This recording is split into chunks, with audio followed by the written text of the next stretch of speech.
Masked South Korean soldiers arrest an actor posing as a security risk, part of ongoing regular drills with the U.S. With backup from robots, drones, and firefighters, the day is saved. The simulated terror incident at Seoul's Lotte World Hotel is foiled.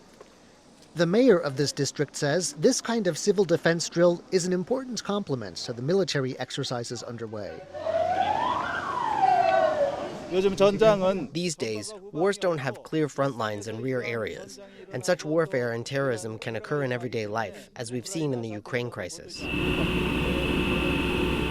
But amid this success, there's uneasiness in the South Korean capital, roughly an hour's drive from the DMZ. U.S. President Donald Trump is making renewed overtures to North Korean leader Kim Jong-un. And he's criticized Seoul for not getting involved in the war with Iran and for a slow rate of investment in the U.S. He's ordered this year's joint military drills both cut back and shortened, to the concern of some members of the public.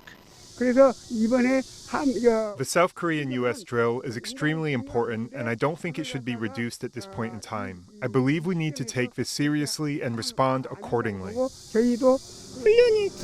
If the military drills get scaled back, I'm not sure how North Korea would view that. But it does make me somewhat worried that it could pose a threat to our safety. In Washington, Trump says his decision and his push to meet with Kim Jong-un as early as this fall is good for regional security. I just got along with him very good. We had great meetings. We speak. And I think our nation and I think other nations, frankly, whether it's Japan or South Korea, they're a lot safer if I'm president than if somebody else is president. Now, I didn't like the fact that we're doing these massive military exercises really against North Korea. How far Trump's olive branch will get him is unclear. Kim Jong-un's sister, Kim Yo-jong, says the U.S. is still hostile to North Korea, and that Pyongyang sees no point in commenting on the cutback to the joint exercises. She also says she doesn't know of any communication between her brother and Trump. Still, Trump's pivot away from a longtime U.S. ally has other regional partners alarmed.